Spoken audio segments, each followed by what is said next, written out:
Hello students, आज की अपनी इस वीडियो में हम breeding objectives and breeding methods for hybrid development discuss करने वाले हैं। जब हम हाइब्रिड डेवलपमेंट करते हैं, चाहे वो यील्ड के लिए हो, adaptability, stability, biotic antibiotic, stress tolerance और क्वालिटी के लिए, हम जो ब्रीडिंग मेथड्स है जो यूज़ करते हैं उनको हम डिस्कस करेंगे। जो कन्वेंशनल और मॉडर्न अप्रोचेज़ हैं हाइब्रिड डेवलपमेंट के, हम दोनों ही डिस्कस करने वाले हैं इस वीडियो में। जो हाइब्रिड है बेसिकली वो हमारे क्रॉस पॉलिनेटेड क्रॉप्स में ज़्यादा हम डेवलप हुए हैं। जैसे एग्जांपल है मेज़ का। मेज़ क्या है? क्रॉस पॉलिनेटेड क्रॉप है। तो बेसिकली हेटेरोसिस ब्रीडिंग जो हमारी क्रॉस पॉलिनेटेड क्रॉप्स है उसमें ज़्यादा सक्सेसफुल है as compare to self pollinated crops. But self pollinated crops में भी हाइब्रिड डेवलप हुए हैं, जैसे कि हमारा राइस हो गया है ना, और जो ऑफन क्रॉस पॉलिनेटेड क्रॉप है जैसे कॉटन है, इनमें भी हमारे हाइब्रिड डेवलप हुए हैं। बट जो बेसिकली डिफरेंट जो क्रॉप्स हैं क्रॉस पॉलिनेटेड, जैसे सोरगम, मेज़ तो है ही, उसके साथ sorghum, pearl millet, sugar beet, watermelon, cucurbits, sunflower, onion, इन सब में भी जो हमारे हाइब्रिड डेवलपमेंट है, हाइब्रिड वेराइटीज़ डेवलप हुई हैं। यानी हेटेरोसिस ब्रीडिंग इनमें हमने जो हेटेरोसिस ब्रीडिंग है वो यूटिलाइज़ किया है। ब्रीडिंग ऑब्जेक्टिव्स एक बार देख लेते हैं। जो हमारे हाइब्रिड डेवलपमेंट के जो मेन ब्रीडिंग ऑब्जेक्टिव्स होते हैं, सबसे पहला तो किसी भी ब्रीडिंग प्रोग्राम का जो फर्स्ट ब्रीडिंग ऑब्जेक्टिव होता है for the increase yield, means development of hybrid for increase yield. Basically yield बढ़ाने के लिए हम जो ब्रीडिंग करते हैं, यील्ड को इंक्रीज़ किया जा सकता है ग्रेन्स बढ़ा के, ठीक है, ग्रेन का जो साइज़ होता है या नंबर ऑफ़ ग्रेन्स इंक्रीज़ करके। Fruit size, in case of fruit crop हम अगर फ्रूट साइज़ इंक्रीज़ करें तो यील्ड इंक्रीज़ हो जाएगी, ठीक है। सीड का जो साइज़ है, लीफ है, लीफ मीन्स अगर leaf number of leaves increase हो जाए तो फोटोसिंथेसिस ज़्यादा होगा, अल्टीमेटली जो हमारा जो बायोमास प्रोडक्शन है वो ज़्यादा होगा, ठीक है। तो ट्यूबर्स जैसे पोटैटो है, इन केस ऑफ पोटैटो अगर ट्यूबर का जो साइज़ इंक्रीज़ हो जाएगा तो अल्टीमेटली उसकी यील्ड इंक्रीज़ हो जाएगी। तो ये सारे क्या है, हमारे मोस्ट डिज़ायरेबल कैरेक्टर्स हैं जिनसे क्या होती है, इंक्रीज़ होती है यील्ड। और ये सबसे इंपॉर्टेंट ब्रीडिंग ऑब्जेक्टिव होता है, चाहे वो नॉर्मल वेराइटी डेवलपमेंट हो चाहे वो हाइब्रिड डेवलपमेंट हो। इंक्रीज़ रिप्रोडक्टिव एबिलिटी, ये दूसरा ब्रीडिंग ऑब्जेक्टिव है। इसका मतलब है कि जो हमारे जो भी हमारा क्या है, हायर यील्डेड सीड या फ्रूट बनना किसी भी क्रॉप में, वो उसका क्या कहलाता है, उसकी रिप्रोडक्टिव एबिलिटी होती है। यानी कि जैसे पोटैटो के केस में ट्यूबर हो गए, स्टेम हो गया शुगर केन के केस में, क्योंकि ये इसका इकोनॉमिक पार्ट है ना, ट्यूबर हो गया पोटैटो का और स्टेम इन शुगर केन। तो बेसिकली ये जो है इसको एक्सप्रेस किया जाता है as higher yield of seeds और फ्रूट और other propagule which is economically important. Third जो ब्रीडिंग ऑब्जेक्टिव है, increase size and general vigour. ये भी एक ऑब्जेक्टिव है हाइब्रिड डेवलपमेंट का कि जो प्लांट है वो हमारा क्या है, उसका जो विगर है वो ज़्यादा होना चाहिए, उसका साइज़ इंक्रीज़ होना चाहिए। जैसे healthier and faster growing and larger in size than their parents. जो हमारे जो हाइब्रिड्स होते हैं बेसिकली वो ज़्यादा हेल्दी होते हैं, ज़्यादा विगरस होते हैं, और जनरली अगर हम हाइट को छोड़ दें तो बाकी केसेस में जैसे उनका फ्रूट साइज़ है वो अपने पेरेंट्स से बड़ा होगा, ठीक है। तो ये हमारे क्या है, ये increase size and general vigour भी एक इम्पॉर्टेंट ब्रीडिंग ऑब्जेक्टिव है। जो इंक्रीज़ होता है साइज़ में usually it is the result of an increase in number and size of cells in various plant parts.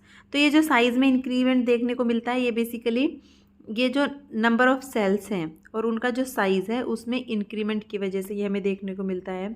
और इसका एग्जांपल है जैसे fruit size, increment of fruit size in tomato, head size in cabbage, cob size in maize, head size in sorghum etcetera. तो ये सारे characters है basically जहाँ पे हमें जो हाइब्रिड वेराइटीज़ होती हैं उनका जो साइज़ इंक्रीमेंट और उनका जो जनरल विगर है उसमें इंक्रीमेंट देखने को मिलता है। तो ये भी एक इम्पॉर्टेंट ब्रीडिंग ऑब्जेक्टिव है।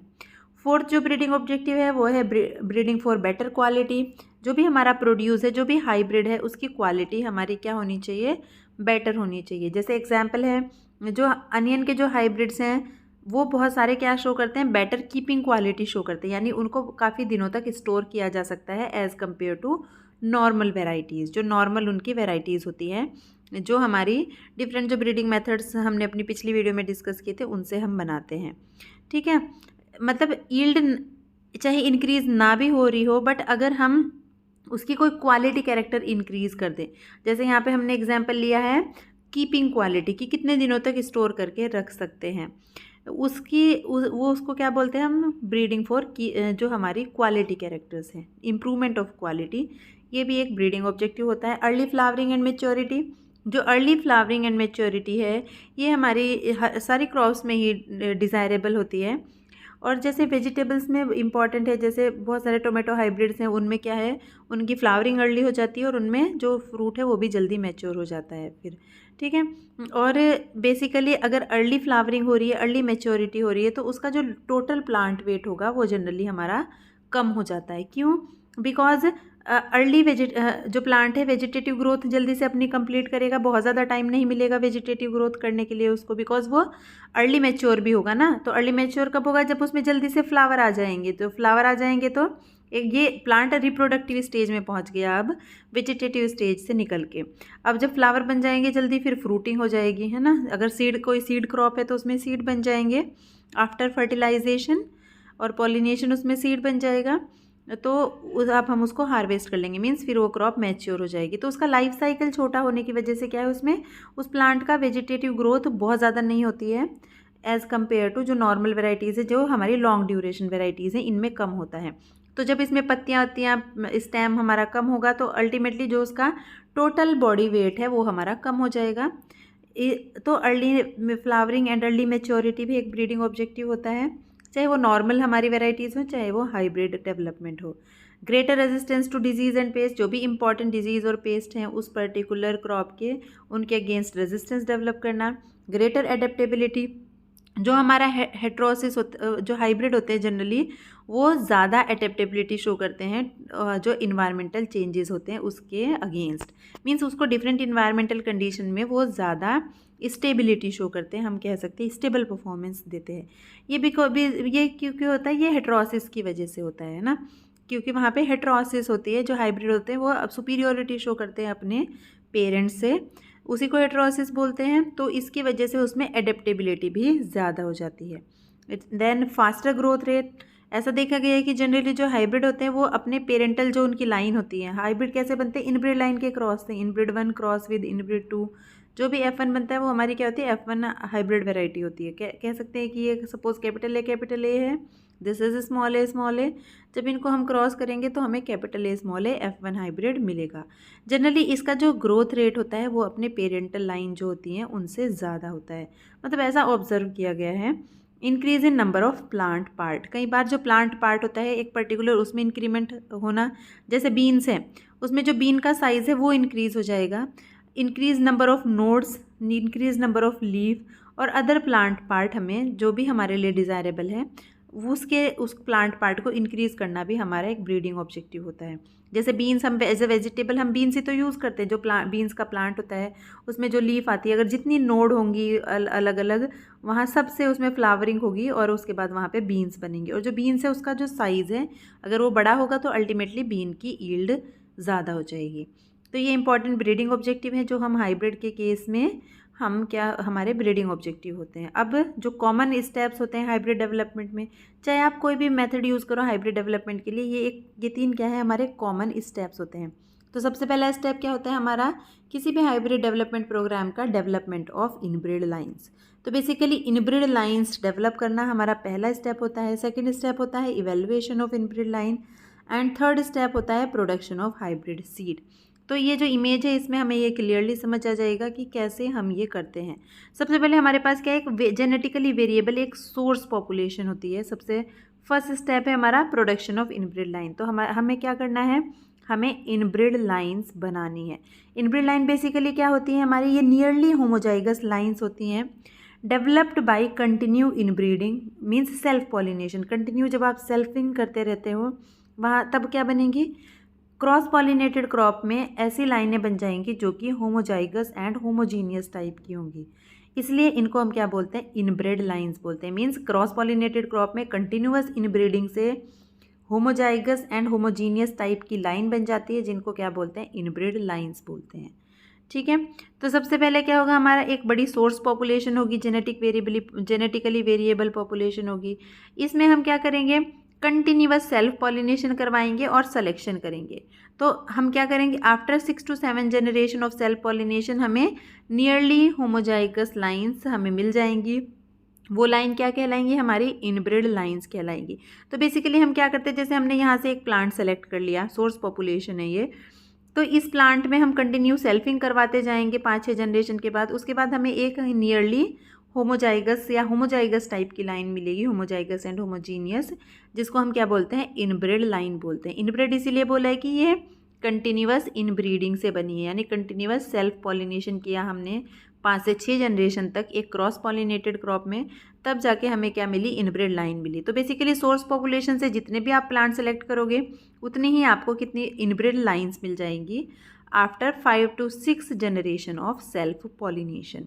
अब जो हमारा सेकंड स्टेप आता है वो होता है evaluation of inbred line. Generally जो इनब्रिड लाइन्स का जो इवेल्युएशन होता है हमारा, वो फिनोटिपिक इवेल्युएशन करते हैं हम। दूसरा हम उसमें टॉप क्रॉस टेस्ट करते हैं जनरल कंबाइनिंग एबिलिटी एनालिसिस के लिए, और उसके बाद हम क्या करते हैं, सिंगल क्रॉस टेस्ट करते हैं स्पेसिफिक कंबाइनिंग एबिलिटी को टेस्ट करने के लिए। ठीक है, तो सबसे पहले हम फिनोटिपिक इवेल्युएशन करेंगे। हम जितनी भी हमारी इनब्रिड लाइन्स हैं उन सब का रेप्लिकेटेड ट्रायल्स लगा देंगे, मीन्स उन सबको रेप्लिकेशन में हम प्लांट कर देंगे। सेपरेट हम ब्लॉक बना के उनको सबको प्लांट करेंगे। मतलब जितनी भी, मान लो हमने 4 इनब्रिड लाइन बनाई तो 4 हमने उनके 4 ब्लॉक में उनका रेप्लिकेटेड ट्रायल लगा दिया। तो basically selection among inbreds will be based on phenotypic evaluation from replicated trials. Here poor inbred lines are discarded. Basically हमें क्या करना है, फिनोटिपिक इवेल्युएशन का मतलब है कि हम सारे इनब्रिड लाइन्स को जितनी भी हमने डेवलप की हैं उनको फील्ड पे लगा देंगे रेप्लिकेशन वाइज, उनको अलग अलग प्लॉट बना के फील्ड पे सेपरेटली हमने लगा दिया। अब हम इनको कंपेयर करके देखेंगे फिनोटिपिकली कि कौन सी इनब्रिड लाइन अच्छी हैं, मतलब कि हमारे ऑब्जेक्टिव के अकॉर्डिंग उनमें कैरेक्टर है या नहीं है। यानी सपोज हमारा ऑब्जेक्टिव है हाई यील्डिंग हाइब्रिड डेवलप करना, तो हम इन सब को इवेलुएट करेंगे। फिनोटिपिक इवेलुएशन होगा, मतलब हमें सिर्फ देखना है, ऑब्जर्व करना है जाके फील्ड पे। सपोज हमारा डिजीज़ रेजिस्टेंट हाइब्रिड बनाने का है, तो हम इन सब की डिजीज़ रेजिस्टेंस की एनालिसिस करेंगे। आपको लगता है कि ये वाला बहुत पुअर है, इसमें कोई डिजीज़ रेजिस्टेंस नहीं है इस इनब्रिड लाइन में, इसको रिजेक्ट कर दोगे। जो बहुत ही पुअर परफॉर्मिंग होगी आपके ऑब्जेक्टिव या आपके डिज़ायरेबल कैरेक्टर के अकॉर्डिंग, उसको आपने रिजेक्ट कर देना है। ये आपका हो गया फिनोटिपिक इवेल्युएशन। अब यहाँ जितनी भी सिलेक्टेड इनब्रिड लाइंस हैं उन सब को हम क्या करेंगे, टॉप क्रॉस करेंगे एक टेस्टर लाइन के साथ में जिसका ब्रॉड जेनेटिक बेस होगा। मतलब जनरली हम क्या करते हैं, टॉप क्रॉस होता क्या है, बेसिकली जब हम किसी इनब्रिड लाइन को किसी ओपन पॉलिनेटेड वैरायटी के साथ में क्रॉस करते हैं तो इसको क्या बोलते हैं, टॉप क्रॉस बोलते हैं। ओपन पॉलिनेटेड वैरायटी का क्या मतलब है कि जो भी नॉर्मल क्रॉस पॉलिनेटेड वैरायटीज़ हैं, जो क्रॉस पॉलिनेटेड क्रॉप है, फॉर एग्जांपल मेज़ का अगर हम एग्जांपल लें, उसमें जितनी भी वैरायटीज़ होती हैं उनमें ओपन क्रॉस पॉलिनेशन होता है, बिकॉज वो तो क्रॉस पॉलिनेटेड क्रॉप है। तो ऐसे नॉर्मल वैरायटी के साथ हम अपने जो भी हमने इनब्रिड यहाँ पे सेलेक्ट किए हैं उन सब का अलग अलग क्रॉस करवाएंगे। ठीक है, यानी इनब्रिड 1 का ओपन पॉलिनेटेड वैरायटी के साथ क्रॉस किया, इनब्रिड 2 का भी ओपन पॉलिनेटेड वैरायटी के साथ क्रॉस किया, इनब्रिड 3 का भी ओपन पॉलिनेटेड वैरायटी के साथ क्रॉस किया। जितने भी आपने इनब्रिड सेलेक्ट किए हैं उन सब का आप क्या करोगे, अलग अलग क्रॉस बनाओगे। ठीक है, अब अब हम क्या देखेंगे, अब जो भी उनका F1 आएगा, सपोज आपने क्या किया, inbred 1 cross with open pollinated variety, top cross आपने कर दिया, इसका एक F1 आ जाएगा आपके पास। इनब्रिड 2 इसको भी आपने ओपन पॉलिनेटेड वैरायटी के साथ क्रॉस किया, इसका एक F1 आ जाएगा। इनब्रिड 3 ओपन पॉलिनेटेड वैरायटी के साथ क्रॉस करके आपने टॉप क्रॉस कर दिया है, अब F1 आ जाएगा। अब इन सब की F1 की परफॉर्मेंस को आप असेसमेंट करोगे, देखोगे कि कौन से F1 जो है हमारे बेस्ट परफॉर्मिंग है। ठीक है, अब यहाँ पे आप in general combining ability test कर रहे हो अपनी इनब्रिड लाइंस की, यानी ओपन पॉलिनेटेड वैरायटी तो सेम ही है, इसके साथ देख रहे हो कि ये आपका इनब्रिड 1 अच्छा परफॉर्म कर रहा है, इनब्रिड 2 इसके साथ अच्छा परफॉर्म कर रहा है, इनब्रिड 3 कर रहा है। तो आप बेसिकली यहाँ पे उन सारी इनब्रिड लाइंस की जनरल कंबाइनिंग एबिलिटी चेक कर रहे हो। ठीक है, तो इनब्रिड जो हम जीसीए के लिए जिन जिन इनब्रिड्स को हमने टेस्ट किया है उनमें से लगभग 50% हम रिजेक्ट कर देते हैं। उनकी प्रोजनी की परफॉर्मेंस के बेसिस पे। मींस जैसे इनब्रिड 1 को आपने ओपन पॉलिनेटेड वैरायटी के साथ टॉप क्रॉस कराया, आपने देखा इसका F1 तो अच्छा परफॉर्म कर रहा है, गुड परफॉर्मिंग है, इसको आप सेलेक्ट कर लोगे। इनब्रिड 2 को भी आपने क्रॉस कराया ओपन पॉलिनेटेड वैरायटी के साथ में, बट इसका जो F1 आया था वो उतना बेटर परफॉर्मिंग नहीं था, तो आप इसको क्या कर दोगे, रिजेक्ट कर दोगे। तो बेसिकली जनरल कंबाइनिंग एबिलिटी के बेसिस पे अगर आपकी मान लो यहाँ पे 4 इनब्रिड लाइंस आपने सेलेक्ट किए थे, उनमें से आप 50% यानी कि 2 सेलेक्ट करोगे, 2 रिजेक्ट कर दोगे। अगर आपके यहाँ पे 50 हैं तो आप 25 लगभग उनमें से जो भी ख़राब परफॉर्मिंग होंगे उनको रिजेक्ट कर दोगे, जो गुड परफॉर्मिंग होंगे उनको आप सेलेक्ट कर लोगे। अब जो भी सेलेक्टेड जो हमारे इनब्रिड्स हैं, इन सब सोर्स पॉपुलेशन से सेपरेट रखना है आपको। जितने भी इनब्रिड आपने सेलेक्ट किए हैं सब सेपरेशन में ग्रो होंगे। मतलब कि एक प्लॉट पे जो सब प्लॉट आप बनाओगे, जो ब्लॉक्स बनाओगे, उनमें आप सबको अलग अलग ग्रो करोगे। ओके, तो अब आपने उनको ग्रो किया, आप उनको क्या करोगे, उनके सिंगल क्रॉस बनाओगे ईच पॉसिबल कॉम्बिनेशन में, स्पेसिफिक कंबाइनिंग एबिलिटी को टेस्ट करने के लिए। अब आपने सपोज यहाँ पे क्या थे, आपके पास 4 इनब्रिड बचे हैं, inbred 1, inbred 2, inbred 3 and inbred 4। अब आपने इनको ऑल पॉसिबल कॉम्बिनेशन में एक दूसरे के साथ क्रॉस करना है।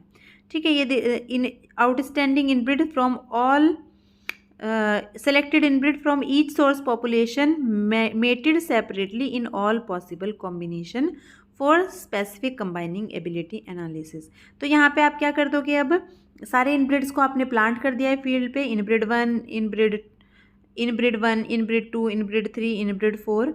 अब इनको ऑल पॉसिबल कॉम्बिनेशन में क्रॉस करना है, यानी inbred 1 cross with inbred 2, inbred 1 cross with inbred 3, inbred 1 cross with inbred 4. Similarly, inbred 2 cross with inbred 3, because already inbred 2 has been crossed with inbred 1. Inbred 2 now will cross with inbred 3. Inbred 2 again cross with inbred 4. Similarly, जो हमारा inbred 3 है, इसको inbred 4 के साथ cross करोगे, because inbred 3 1 के साथ भी क्रॉस हो चुका है, 2 के साथ भी क्रॉस हो चुका है, तो ये 4 के साथ क्रॉस होगा। एंड इनब्रिड 4 हमारा सारी लाइनों के साथ ऑलरेडी क्रॉस हो चुका है। इनब्रिड 1 के साथ भी क्रॉस हो चुका है, इनब्रिड 2 के साथ भी और इनब्रिड 3 के साथ भी। तो ये ऑल पॉसिबल कॉम्बिनेशन में क्रॉसिंग हो गई। अब इनका क्या करना है आपने, सपोज अब इनके जो F1 आएंगे, इनब्रिड 1 क्रॉस विद इनब्रिड 2, इसका एक F1 आ जाएगा आपके पास, इसको एसेस करोगे इसकी performance. Inbred 1 cross with inbred 3, again आपके पास F1 आ जाएगा। Inbred 1 cross with inbred 4, you will get F1. Inbred 2 cross with inbred 3, again you will get F1. Inbred 2 cross with inbred 4, again you will get F1. Likewise, inbred 3 cross with inbred 4, you will get F1. So आपने all possible combination में cross बना दिए हैं हमारे specific combining ability analysis के लिए। ठीक है, तो जो हमारे F1 मिले हैं आपको, इनकी परफॉर्मेंस आप देखोगे कि इनब्रिड 1 किस इनब्रिड के साथ सबसे अच्छा परफॉर्म कर रहा है। सपोज इनब्रिड 1 को जब आपने इनब्रिड 2 के साथ क्रॉस किया, तो ये जो F1 प्लांट था ये मॉडरेटली रेजिस्टेंट था, बिकॉज हमारा ऑब्जेक्टिव क्या है, suppose for example disease resistant. But जब ये इनब्रिड 1 इनब्रिड 3 के साथ क्रॉस किया, तो जो F1 बना वो हाईली रेजिस्टेंट था। तो यानी कि इनब्रिड 1 इनब्रिड 3 के साथ स्पेसिफिकली कंबाइन होके एक आपको अच्छा F1 दे रहा है जो हाईली रेजिस्टेंट है। आपने सारे F1 को असेस करना है और पता लगाना है कि कौन सा इनब्रिड लाइन स्पेसिफिकली कौन सी इनब्रिड लाइन के साथ में सबसे बेस्ट कंबाइन हो रहा है। तभी इसको बोला है single cross test for specific combining ability. अब यहाँ से आप आइडेंटिफाई कर लोगे कि किसके साथ वो अच्छा परफॉर्म कर रहे हैं और उन्हीं क्रॉसेस को आप फिर हाइब्रिड सीड प्रोडक्शन में यूज़ करोगे। सपोज आपने आइडेंटिफाई कर लिया कि इनब्रिड 1 को जब हमने इनब्रिड 3 के साथ क्रॉस किया था, तो जो F1 बना था वो हाईली रेजिस्टेंट था, उसी के साथ उसकी ईल्ड भी बहुत अच्छी थी, यानी inbreed 1 is specifically combining well with inbreed 3, मतलब कि इनब्रीड 1 इनब्रीड 3 के साथ सबसे अच्छे से कंबाइन हो रहा था। उसके जो जीन थे दोनों के आपस में इतने अच्छे से कंबाइन हो रहे थे कि जो F1 था वो बहुत गुड परफॉर्मिंग था। उसमें क्या थी, हाई रेजिस्टेंट थी डिजीज़ के अगेंस्ट, उसकी ईल्ड भी बहुत अच्छी थी। अब इस कॉम्बिनेशन को आप क्रॉस करके F1 सीड बनाओगे और वो F1 सीड को हमारा क्या है, आप उसको सीड को कमर्शियल स्केल पे आप उसको as a hybrid variety release करके यूज़ कर सकते हो। तो बेसिकली ये 3 स्टेप हमारे कॉमन होते हैं हाइब्रिड सीड प्रोडक्शन के लिए, चाहे हम कोई भी मेथड यूज़ करें। अब एक बार टाइप्स ऑफ हाइब्रिड देख लेते हैं कि कितने टाइप के हाइब्रिड होते हैं। बेसिकली डिफरेंट टाइप के हाइब्रिड होते हैं क्रॉसिंग के बेसिस पे कि कितनी इनब्रिड लाइन इन्वॉल्व है और उसकी क्रॉसिंग कैसे हो रही है। जैसे सिंगल क्रॉस हाइब्रिड, ये मेज़ में ज़्यादातर कॉमन है ये हाइब्रिड्स। सिंगल क्रॉस हाइब्रिड जब हमारे 2 इनब्रिड लाइन इन्वॉल्व होती हैं, हम उनको क्रॉस करते हैं, inbred A cross with inbred B, जो भी F1 बनेगा it will be single cross hybrid. Single cross hybrid में एक ही बार क्रॉसिंग होती है और 2 इनब्रिड लाइंस इन्वॉल्व होती हैं। डबल क्रॉस हाइब्रिड में 4 इनब्रिड लाइन हमारी इन्वॉल्व होती हैं। पहले हम इनब्रिड ए और इनब्रिड बी को क्रॉस करते हैं, इनका जो F1 आता है, इनब्रिड सी और इनब्रिड डी को क्रॉस करके भी F1 आएगा। अब इन दोनों F1 की क्रॉस करके जो F1 बनेगा वो आपका क्या होगा, डबल क्रॉस हाइब्रिड। ठीक है, आपने क्या किया, इनब्रिड ए को क्रॉस किया इनब्रिड बी के साथ में, F1 आ गया। सिमिलरली उसी साल आपने इनब्रिड सी को क्रॉस कराया इनब्रिड डी के साथ, 4 इनब्रिड लाइन इन्वॉल्व है, आपके पास F1 आ गया। अगले साल आपने दोनों F1 को क्रॉस करके एक नया F1 बनाया जो आपका क्या होता है, डबल क्रॉस हाइब्रिड। अब 3 वे क्रॉस हाइब्रिड का मतलब है कि 3 इनब्रिड लाइन इन्वॉल्व होती हैं। पहले आप क्या करते हो, इनब्रिड 1 ए को क्रॉस करवाते हो इनब्रिड बी के साथ में, जो F1 आपको मिलता है उसको इनब्रिड सी के साथ क्रॉस करा के एक नया F1 बनाते हो जो आपका होता है 3 way cross hybrid. Top cross hybrid जब आप क्या करते हो, इसमें एक ही इनब्रिड लाइन इन्वॉल्व होती है, यानी इनब्रिड ए आपने क्रॉस करा दिया एक ओपन पॉलिनेटेड वैरायटी के साथ में, जो F1 आया वो आपका टॉप क्रॉस हाइब्रिड होगा। डबल टॉप क्रॉस हाइब्रिड में क्या करते हो आप, पहले साल 2 इनब्रिड लाइन को क्रॉस करते हो, जो F1 आपको मिलता है इसको आप ओपन पॉलिनेटेड वैरायटी के साथ क्रॉस करके एक नया F1 बनाते हो जिसको बोलते हैं डबल टॉप क्रॉस हाइब्रिड। तो बेसिकली ये कॉमन टाइप के हाइब्रिड हैं जो हमारे जनरली मेज़ में ये डिफरेंट टाइप के हाइब्रिड्स प्रोड्यूस होते हैं। और अदर क्रॉप्स में भी single cross hybrid, double cross hybrid हमारे डेवलप हुए हैं, जैसे कि हमारा सोरगम हो गया, पर्ल मिलेट हो गया, उन सब क्रॉप्स में डेवलप हुए हैं। Procedure for the development of hybrid varieties, generally जो पहला है वो हमारा मैनुअल इमेस्कुलेशन एंड पॉलिनेशन है, यानी जिसको हम हैंड इमेस्कुलेशन एंड पॉलिनेशन कहते हैं। ये कॉमन, ये मतलब कि सबसे पुराना मेथड है जो हमारा यूज़ होता है, अभी भी स्टिल बहुत डिफरेंट क्रॉप्स में hand emasculation and hybridization means hand emasculation and pollination use करते हैं। Use of male sterility common है हाइब्रिड डेवलपमेंट के लिए, इसमें भी cytoplasmic genetic male sterility, cytoplasmic male sterility, genetic male sterility and chemically induced male sterility हम use करते हैं। साइटोप्लाज्मिक जेनेटिक मेल स्टेरिलिटी सबसे ज़्यादा यूज़ किया जाने वाला सिस्टम है हाइब्रिड डेवलपमेंट के लिए। सबसे पहले मैनुअल इमेस्कुलेशन एंड पॉलिनेशन, मतलब कि हैंड इमेस्कुलेशन एंड पॉलिनेशन। इसमें हमें क्या करना होता है, बेसिकली जो हमारी इनब्रिड ए है जिसको हम एज अ फीमेल यूज़ कर रहे हैं, यहाँ पे हमने मेज़ का एग्जांपल लिया है, टेस्लिंग डी टेस्लिंग हम मेज़ में ही करते हैं। तो जो भी हमारा फीमेल इनब्रिड है, इनब्रिड लाइन हमें डेवलप करनी है, जैसे हमारे 3 स्टेप है ना, development of inbred line, evaluation of inbred line and hybrid seed production, वो हमें फॉलो करना है। बट हमें क्या करना है, सबसे पहले जो इनब्रिड ए है उसमें हम इमेस्कुलेशन करते हैं, जिसको हम as a female plant use कर रहे हैं। जब हम उसको इमेस्कुलेशन कर देंगे उसके बाद उसमें हम जो मेल पेरेंट है उससे पॉलिनेशन करवाएंगे और एक सिंगल क्रॉस हाइब्रिड बनाएंगे जो ए बी से हमने रिप्रेजेंट किया है। ठीक है, हमने ये सिंगल क्रॉस हाइब्रिड बना दिया अपना। अगर हमें सिंगल क्रॉस हाइब्रिड ही बनाना है तो हम ऐसे ही उसमें ब्रीडिंग करेंगे।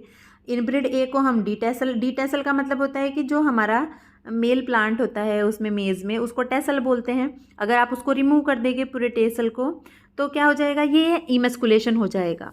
बट जिन क्रॉप्स में क्या होते हैं, हमारे हर्मेफ्रोडाइट फ्लावर होते हैं, तो वहाँ पे हमें क्या करना पड़ता है, बड को ओपन करके हमें एंथर्स को रिमूव करना पड़ता है।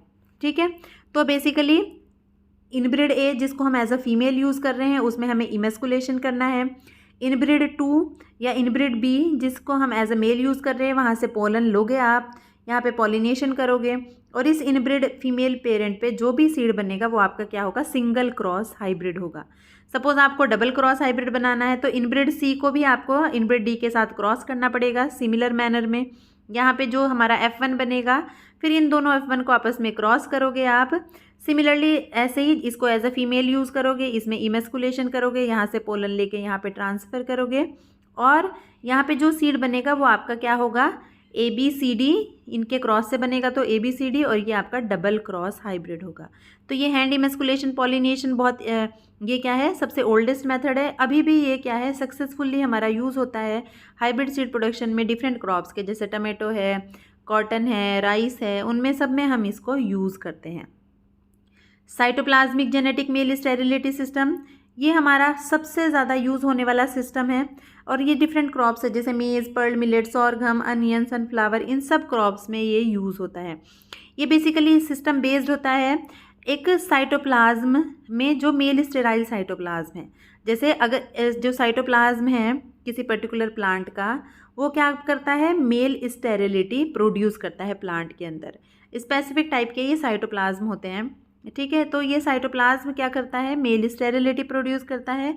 और एक जो हमारे रिस्टोरर जीन होते हैं वो कहाँ पे प्रेजेंट होते हैं, न्यूक्लियस के अंदर। सपोज़ ये एक प्लांट की सेल है, इसमें जो न्यूक्लियस है उसके अंदर क्या है हमारा, सपोज स्मॉल आर जो स्मॉल एम एस है, ठीक है, स्मॉल एम एस, तो वो क्या है, मेल स्टेरिलिटी ये हमारा क्या है, cytoplasmic genetic male sterility system. तो ये अगर कैपिटल MS भी है बट इसमें क्या है, स्टेराइल साइटोप्लाज्म प्रेजेंट है, तो ये प्लांट क्या होगा, मेल स्टेराइल होगा। इसको अगर हम क्रॉस करा दें किसी मेल फर्टाइल के जो साइटोप्लाज्म क्या है, जो जिसका जो अंदर क्या है यहाँ पे कैपिटल MS जीन हो और ये फर्टाइल साइटोप्लाज्म हो, तो जब ये कैपिटल MS जीन आएगा, जब इनका क्रॉस होगा तो यहाँ पे क्या आ जाएगा, capital MS, small MS। Cytoplasm अगर स्टेराइल भी है तब ये क्या हो जाएगा, प्लांट मेल फर्टाइल हो जाएगा। आगे हम इसको डिस्कस करेंगे अपनी नेक्स्ट स्लाइड में। तो बेसिकली इसमें क्या होता है, ये सिस्टम बेस्ड होता है मेल स्टेराइल साइटोप्लाज्म और जो फर्टिलिटी रिस्टोरर जीन होता है न्यूक्लियस के अंदर दूसरे प्लांट में, उस पर ये बेस्ड होता है सिस्टम। और इसमें जब हम हाइब्रिड डेवलपमेंट करते हैं तो हम क्या यूज़ करते हैं, 3 line system of hybrid development use करते हैं। इसमें बेसिकली 3 लाइन यूज़ होती हैं। एक होती है जो मेल स्टेराइल लाइन होती है जिसको A लाइन बोलते हैं या फीमेल लाइन बोलते हैं। दूसरी मेंटेनर लाइन होती है जिसको B लाइन कहते हैं। ये बेसिकली A लाइन के सीड को मेंटेन करने के लिए, सीड को प्रोड्यूस करने के लिए यूज़ की जाती है। इसका जो जीनोटाइप होता है A लाइन का और B लाइन का बिल्कुल सेम होता है, बस यहाँ पे मेल स्टेरिलिटी जीन होता है स्मॉल एम एस और B लाइन में कैपिटल एम एस यानी मेल फर्टिलिटी जीन होता है। ये फर्टाइल होती है मेल फर्टाइल, ये मेल स्टेराइल होती है। बाकी जितने भी जीन हैं वो दोनों के सेम होते हैं। अगर यहाँ पे हाइट के लिए 4 जीन प्रेजेंट है, यहाँ पे भी सेम 4 जीन प्रेजेंट होंगे। अगर इस प्लांट की हाइट 100 सेंटीमीटर है तो B लाइन की भी हाइट 100 सेंटीमीटर होगी। इस प्लांट में अगर वाइट कलर के फ्लावर आते हैं तो सेम वाइट कलर के फ्लावर यहाँ पे भी आएंगे। अगर इस प्लांट का प्रोटीन कंटेंट 12% है तो B लाइन का भी 12% होगा। कहने का मतलब है दोनों लाइनों का जीनोटाइप एग्जैक्ट सेम होता है, सिर्फ डिफरेंस होता है कि जो A लाइन होती है वो मेल स्टेराइल होती है, उसमें small M S gene present होता है, जबकि जो B लाइन होती है हमारी वो मेल फर्टाइल होती है, उसमें capital M S gene present होता है, यानी वो मेल फर्टाइल है। एक जो तीसरी लाइन इसमें यूज़ होती है वो होती है रिस्टोरर लाइन, जिसको R लाइन कहते हैं। और ये जो कम्प्लीटली जब इनको यूज़ करके हम हाइब्रिड डेवलपमेंट करते हैं तो इस पूरे प्रोसेस को क्या बोलते हैं, 3 line system of hybrid development. अब इस इमेज में अच्छे से आपको क्लियर हो जाएगा कि 3 line system of hybrid development क्या है। जनरली ये जो मेल स्टेराइल लाइन है ये हमारी A लाइन है, ठीक है।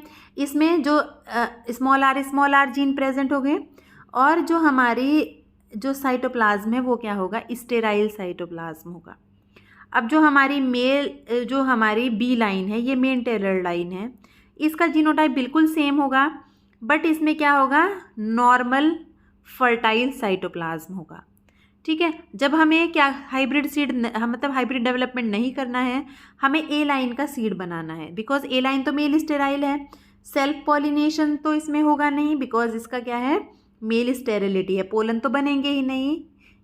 यहाँ पे हम क्या करेंगे, बी लाइन से इसको क्रॉस करवाएंगे, और बी लाइन से क्रॉस करवाएंगे का मतलब है कि हम यहाँ से पोलन लेके यहाँ पे ट्रांसफ़र करेंगे। अब इसका जो F1 बनेगा वो क्या होगा, आपका स्टेराइल होगा। क्यों? बिकॉज उसमें जो साइटोप्लाज्म है, यहाँ से स्मॉल आर जीन आएगा, यहाँ से स्मॉल आर आएगा, बट साइटोप्लाज्म सिर्फ फीमेल लाइन से ही आएगा। क्यों? हमें पता है सबको कि जो एग सेल होती है वहीं से साइटोप्लाज्म आता है। तो साइटोप्लाज्म स्टेराइल होने की वजह से ये क्या होगा, प्लांट मेल स्टेराइल होंगे। तो ये बिल्कुल ए लाइन के जैसे होंगे ये प्लांट, ठीक है। भले हमने इनको क्रॉसिंग से बनाया है मेंटेनर लाइन, मेंटेनर लाइन का काम ही यही है कि ए लाइन के सीड को मेंटेन करना, बिकॉज यहाँ पे हम ए लाइन का सीड जो है वो सेल्फ पॉलिनेशन से नहीं बना सकते, बिकॉज ये क्या है, मेल स्टेराइल है, ठीक है। तो सेल्फ पॉलिनेशन तो होगा नहीं यहाँ पे, बिकॉज पॉलन इसमें बनेंगे नहीं इस प्लांट में जो ए लाइन होगी। तो उसमें क्या करते हैं, उसका सीड बनाने के लिए हम जो हमारी जो यहाँ पे पोलन है, बी लाइन का पोलन है, वो भी बिल्कुल सेम होगा, उसको हम यहाँ से इसमें क्या कर देंगे, ट्रांसफ़र कर देंगे, पॉलिनेशन करेंगे। इनकी वजह से जो हमारा आगे की जनरेशन बनेगी वो मेल स्टेराइल होगी, बिकॉज साइटोप्लाज्म यहाँ से आएगा और उसका जो जीनोटाइप होगा बिल्कुल ए लाइन के जैसा होगा। तो अब जब भी हमें हाइब्रिड चाहिए, F1 हाइब्रिड चाहिए, हम क्या करेंगे, जो हमारी रिस्टोरर लाइन है, रिस्टोरर लाइन का काम क्या होता है, वो ए लाइन के अंदर फर्टिलिटी को रिस्टोर कर देती है। बिकॉज जब कैपिटल आर जीन यहाँ पे आएगा वो डोमिनेंट होगा स्टेराइल साइटोप्लाज्म के ऊपर। तो ये जब स्टेराइल साइटोप्लाज्म उसके आर जीन के सामने ये एक्सप्रेस नहीं होगा। तो अब हमें क्या करना है, हमें F1 हाइब्रिड चाहिए, तो हम अपनी जो मेल स्टेराइल लाइन है, ए लाइन है, उसको आर लाइन के साथ क्रॉस कर देंगे। अब यहाँ से तो स्मॉल आर आएगा, यहाँ से कैपिटल आर जीन आ जाएगा। अब जैसे यहाँ पे कैपिटल आर आया, साइटोप्लाज्म भले ही स्टेराइल हो यहाँ पे, बट ये जो आर जीन है ये डोमिनेंट है, तो ये एक्सप्रेस करेगा खुद को, और ये प्लांट F1 प्लांट क्या बन जाएंगे, मेल फर्टाइल बन जाएंगे, और ये हमारे क्या हो जाएंगे, हमारे हाइब्रिड हो जाएंगे, capital R small R type. और इसको क्या बोलते हैं, हम F1 हाइब्रिड बोलते हैं। इस सीड को हम सेल कर सकते हैं या हम जो फार्मर्स को डिस्ट्रीब्यूट कर सकते हैं। इसको हम F1 सीड को F1 मतलब कि ये हमारा हाइब्रिड होता है, हाइब्रिड वेराइटीज़। तो बेसिकली ये क्या है, हमारा cytoplasmic genetic male sterility system. इसको साइटोप्लाज्मिक जेनेटिक इसलिए बोलते हैं बिकॉज इसमें साइटोप्लाज्म मेल स्टेरिलिटी मतलब डेवलप करता है। और जब भी फर्टिलिटी रिस्टोरेशन का काम कौन करता है, मेल फर्टिलिटी को रिस्टोर कौन करता है F1 हाइब्रिड में, जो हमारा जीनोटाइप है, जो जेनेटिक मतलब कि जो उसका जो न्यूक्लियस है उसके अंदर जो क्रोमोसोम होते हैं वहाँ पे जो कैपिटल आर जीन है वो फर्टिलिटी को रिस्टोर कर देता है। बिकॉज वो कैपिटल आर क्या है, डोमिनेंट है इस स्टेराइल साइटोप्लाज्म के ऊपर। यानी जब कैपिटल आर प्रेजेंट होगा तो ये स्टेराइल साइटोप्लाज्म खुद को एक्सप्रेस नहीं कर पाएगा, प्लांट क्या हो जाएगा, प्लांट मेल फर्टाइल हो जाएगा। यानी इसमें अब फर्टिलिटी क्या हो गई है, रिस्टोर हो गई है। तो ये हमारा हो गया cytoplasmic genetic male sterility system. अब ये इसको यूज़ करके हम single cross double cross hybrid बना सकते हैं। जैसे हम आप यहाँ पे देख रहे हैं कि जैसे हमने सिंगल क्रॉस हाइब्रिड बनाना है, तो जो इस मेल स्टेराइल लाइन है स्मॉल आर उसको रिस्टोरर लाइन के साथ क्रॉस कर देंगे तो A क्रॉस B हो जाएगा। यानी इसका मतलब है A क्रॉस R। B तो हमने यहाँ पे इनब्रिड को रिप्रेजेंट किया है। बेसिकली ये इनब्रिड लाइन हमारी क्या है, रिस्टोरर लाइन है, और ये हमारी मेल स्टेराइल लाइन है। तो यहाँ पे जो F1 बनेंगे कैपिटल आर स्मॉल आर वो क्या हो जाएंगे, मेल फर्टाइल हो जाएंगे। ठीक है, इसका सीड हम हार्वेस्ट करेंगे और फार्मर्स को डिस्ट्रीब्यूट कर देंगे। अगर हमें डबल क्रॉस हाइब्रिड बनाना है तब हमारा ये इनब्रिड A है, इनब्रिड B, यानी ये रिस्टोरर है बेसिकली। ये इसको कंफ्यूज नहीं करना है किसके साथ में, मेंटेनर के साथ में कंफ्यूज नहीं करना है। ठीक है, ये B हमने इनब्रिड को रिप्रेजेंट करने के लिए सिर्फ B लिखा है यहाँ पे। ठीक है, पहले हम क्या करना है, नॉन रिस्टोरर इनब्रिड के साथ में क्रॉस करेंगे, यानी यहाँ पे भी स्मॉल आर जीन होगा। अब हमने इनब्रिड A को हमने नॉन रिस्टोरर इनब्रिड के साथ में क्रॉस कर दिया है B के साथ में, हमारा ये पहला क्रॉस हो गया। A B को हमने क्रॉस कर दिया। अब इनब्रिड C रिस्टोरर टाइप होगा और इनब्रिड D भी रिस्टोरर टाइप होगा। इनको हमने क्रॉस कर दिया आपस में, और यहाँ पे C D क्रॉस करके हमें ये male fertile capital R plant मिल गए। अब ये एक F1 बन गया हमारा, ये दूसरा F1 बन गया। अब इनको आपस में क्रॉस कर देंगे तो ये डबल क्रॉस बन जाएगा ABCD, और ये फर्टाइल होगा बिकॉज यहाँ से कैपिटल आर आएगा और यहाँ से स्मॉल आर जीन आएगा। तो जितने भी जो डबल क्रॉस हाइब्रिड होंगे, जितने प्लांट होंगे यहाँ पे सारे के सारे फर्टाइल होंगे। तो जो साइटोप्लाज्मिक जेनेटिक मेल स्टेरिलिटी है उसको यूज़ करके हम सिंगल क्रॉस हाइब्रिड भी बना सकते हैं और डबल क्रॉस हाइब्रिड भी हम बना सकते हैं। अब जेनेटिक मेल स्टेरिलिटी जो हमारे सिर्फ और सिर्फ जो हमारे न्यूक्लियस के अंदर जीन प्रेजेंट होते हैं उनकी वजह से जो मेल स्टेरिलिटी आती है उसको जेनेटिक मेल स्टेरिलिटी कहते हैं। इस सिस्टम को यूज़ करके भी हम हाइब्रिड डेवलप करते हैं। जैसे हमने मेल, ये हमारा ए लाइन है, इसमें भी हम जनरली जो 3 लाइन सिस्टम होता है उसको भी यूज़ करते हैं। ठीक है, हमने क्या किया, जो हमारा मेल स्टेराइल लाइन है स्मॉल एम एस, ये मेल स्टेराइल होता है, जिसमें क्या है, क्योंकि मेल स्टेरिलिटी का जीन प्रेजेंट है एम एस। ठीक है, तो एम एस जीन है यहाँ पे, एम एस एक ही है। ठीक है, मेल स्टेराइल तो 2 कॉपी में हम इसलिए दिखाते हैं क्योंकि प्लांट्स क्या होते हैं, डिप्लॉयड होते हैं। हम सबको पता है कि किसी भी जीन को हम 2 कॉपी में लिखते हैं, जैसे कैपिटल ए लिख देते हैं, कैपिटल बी लिख देते हैं, या हमने कैपिटल टी प्लांट हाइट के लिए। ठीक है, तो इसीलिए हमने स्मॉल एम एस लिखा है। इसको हम क्रॉस कराएंगे मेल फर्टाइल प्लांट के साथ में, कैपिटल एम एस। तो जितने भी हमारे F1 आएंगे सारे मेल फर्टाइल होंगे, कैपिटल एम एस टाइप के होंगे। अब अगर इसको हमने क्या करना है, दोबारा से हम इसको मेल स्टेराइल लाइन के साथ क्रॉस कराएंगे। अगर हमें दोबारा से हमारा क्या चाहिए, हमें अपना F1 हाइब्रिड सीड बनाना है। ठीक है, इसको हमने जब मेल स्टेराइल लाइन के साथ क्रॉस कराया तो ये हमारा क्या बन जाएगा, कैपिटल एम एस। 3 तरीके के प्लांट बनेंगे जनरली, 2 तरीके के बनेंगे, सॉरी। एक तो capital M S small M S, एक बनेंगे स्मॉल एम एस। क्यों? बिकॉज जब ये कैपिटल एम एस हमारा स्मॉल एम एस के साथ क्रॉस करेगा तो capital M S small M S बनेगा। ये capital M S small M S के साथ क्रॉस करेगा तो भी capital M S small M S बनेगा।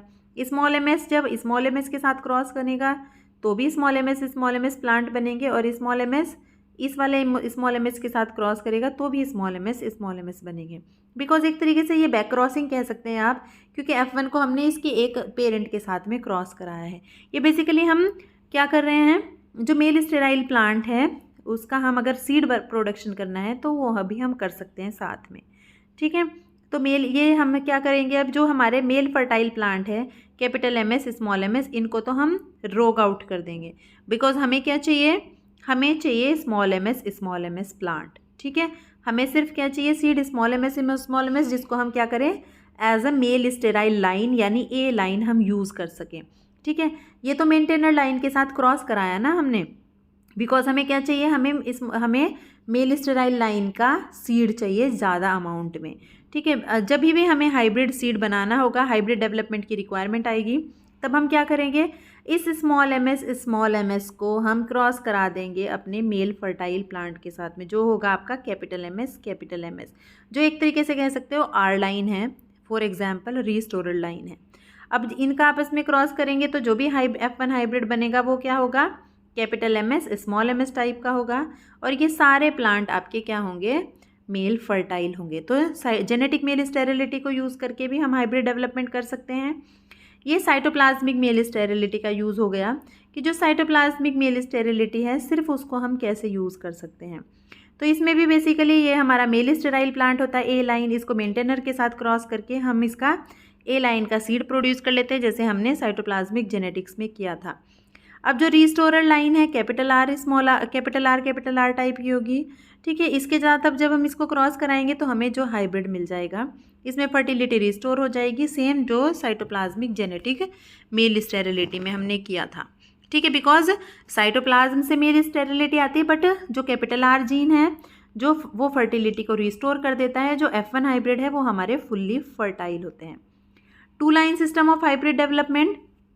2 लाइन सिस्टम का मतलब है कि जब हमारी क्या है, सिर्फ 2 ही लाइनें हो, एक ए लाइन हो और एक बी लाइन हो, जिनको हमें क्या करना है, क्रॉस करके हम अपना क्या बनाते हैं, हाइब्रिड डेवलपमेंट बनाते हैं। तो बेसिकली इसमें क्या है, ये TGMS और PGMS 2 टाइप की होती है। राइस में ज़्यादातर ये यूज़ हुआ है जो सिस्टम है 2 line system of hybrid development. तो पहला जो है temperature sensitive genetic male sterility, और दूसरा होता है photo period sensitive genetic male sterility. Temperature sensitive genetic male sterility में जो क्या होता है, कंप्लीट मेल स्टेरिलिटी मिलती है, मतलब कि प्लांट हमारा क्या होता है, कंप्लीटली मेल स्टेराइल होता है। जब हम उसको क्या करते हैं, जब उसको हम बिलो 28 डिग्री सेंटीग्रेड टेम्परेचर हम रखते हैं, ठीक है। आप सॉरी वो क्या होगा, हमारा फुल्ली फर्टाइल होगा प्लांट, हमारा क्या हो जाएगा, फुल्ली फर्टाइल होगा। उसमें क्या है, मेल स्टेरिलिटी नहीं होगी। जब उसको हम क्या करते हैं, टेम्परेचर उसका 28 डिग्री सेंटीग्रेड से कम है, मतलब कि ऐसे टेम्परेचर पे हम उसको ग्रो करेंगे। प्लांट सेम प्लांट है हमारा, एक ही लाइन है हमारी, ठीक है। इसको अगर हम ऐसी जगह पे लगा रहे हैं जहाँ पे टेम्परेचर कितना है, 28 डिग्री सेंटीग्रेड से कम है, तो इस प्लांट में ये फुल्ली फर्टाइल होगा प्लांट। इसमें इस प्लांट पे जो भी फ्लावर होंगे उनमें अच्छे से पोलन बनेंगे। इसमें सेल्फ पॉलिनेशन करवा के आप इसका क्या बना सकते हो, इसका सीड बना सकते हो, इसका सीड प्रोड्यूस कर सकते हो। कहने का मतलब है कि यहाँ पे मेंटेनर लाइन की कोई ज़रूरत नहीं है। आपको अगर ए लाइन का सीड बनाना है, मेल जो हमारी मेल स्टेराइल लाइन है बेसिकली, उसको 28 डिग्री सेंटीग्रेड के नीचे ग्रो कर दो राइस में, तो उसमें अपने आप उसमें पोलन बनेंगे, सेल्फ पॉलिनेशन हो जाएगा और उसमें सीड बन जाएगा। यानी ए लाइन का सीड आप सेल्फ पॉलिनेशन से बना सकते हो। अब आपको ए लाइन को क्या क्रॉस करना है, आर लाइन के साथ में, ठीक है। मेल फर्टाइल लाइन यानी मेल पेरेंट के साथ में क्रॉस करना है, यानी आपको हाइब्रिड सीड चाहिए। अब क्या करोगे, सेम लाइन को आप ऐसी जगह पे ग्रो करोगे जहाँ पे 30 डिग्री सेंटीग्रेड से ज़्यादा टेम्परेचर है, ठीक है। टेम्परेचर अगर 30 डिग्री से ये अबव होना चाहिए, ठीक है, अबव 30 डिग्री सेंटीग्रेड। तो जब टेम्परेचर ज़्यादा होगा, ये जो सेम लाइन है, सपोज़ ये हम लाइन का एग्जाम्पल लेके चल रहे हैं, ये लाइन क्या हो जाएगी, अब मेल स्टेराइल हो जाएगी।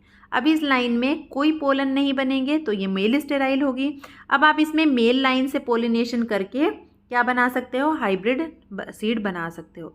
सपोज़ ये जो लाइन थी इसका जीनोटाइप है कैपिटल टी। यहाँ पे तो ये क्या थी, फुल्ली मेल फर्टाइल थी बिकॉज टेम्परेचर 28 डिग्री से कम था। इसमें पोलन बने थे तो सेल्फ पॉलिनेशन होके आपके पास इसका सीड बन गया, आपने ए लाइन का सीड प्रोड्यूस कर लिया। अब आपको हाइब्रिड बनाना है, इस ए लाइन को यानी इस लाइन को कैपिटल टी लाइन को अब आप small T male fertile plant के साथ में आप इसको क्रॉस करोगे। यानी अब इसको आप क्या कर दोगे, अबाउट 30 डिग्री सेंटीग्रेड ऐसी जगह पे, ऐसी लोकेशन पे ग्रो करोगे जहाँ पे टेम्परेचर कितना है, 30 डिग्री से ज़्यादा है। अब ये क्या हो जाएगी, सेम लाइन मेल स्टेराइल हो जाएगी, इसमें पोलन नहीं बनेंगे। आप यहाँ से पोलिनेट करवा के यहाँ पे जो सीड बनेगा capital T small T hybrid seed, उसको बना सकते हो और उसको एज अ हाइब्रिड यूज़ कर सकते हो, ठीक है। तो टेम्परेचर से सेंसिटिव है मेल स्टेरिलिटी, यानी प्लांट जेनेटिकली मेल स्टेराइल होगा जब वो 28 डिग्री सेंटीग्रेड से कम पे ग्रो हो रहा है, और जब वो 30 डिग्री सेंटीग्रेड से ऊपर ग्रो हो रहा है तो वो क्या हो जाएगा, मेल स्टेराइल हो जाएगा। सॉरी, यहाँ पे मेल फर्टाइल और यहाँ पे मेल स्टेराइल। तो टेम्परेचर से ही हमारा चेंज आ रहा है, प्लांट मेल स्टेराइल हो सकता है, सेम प्लांट मेल फर्टाइल हो सकता है, इसलिए इसको टेम्परेचर सेंसिटिव कहा है। और photo period sensitive genetic male sterility का मतलब है जब जो प्लांट है एक स्पेसिफिक फोटो पीरियड पे वो मेल स्टेराइल हो और उससे ज़्यादा या उससे कम फोटो पीरियड होने पे वो क्या हो जाए, मेल स्टेराइल हो जाए। तो सेम ही है, वहाँ पे टेम्परेचर सेंसिटिव है, यहाँ पे फोटो पीरियड के बेसिस पे है। फोटो पीरियड जैसे राइस में फॉर एग्जांपल एक क्रिटिकल रेंज उन्होंने दी है 23 से 29 डिग्री सेंटीग्रेड, मतलब 23 टू 29 डिग्री सेंटीग्रेड। इस रेंज में अगर प्लांट की जो डे लेंथ है यानी फोटो पीरियड 13 आवर 45 मिनट है, राइस में ये एस्टिमेट किया गया है। इसको हर एक क्रॉप में अलग से एस्टिमेट करना पड़ता है। तो यहाँ पे जो प्लांट है हमारा, ये लॉन्ग डे कंडीशन है, यहाँ पे कम्प्लीटली स्टेराइल होगा, कम्प्लीटली मेल स्टेराइल होगा प्लांट, ठीक है।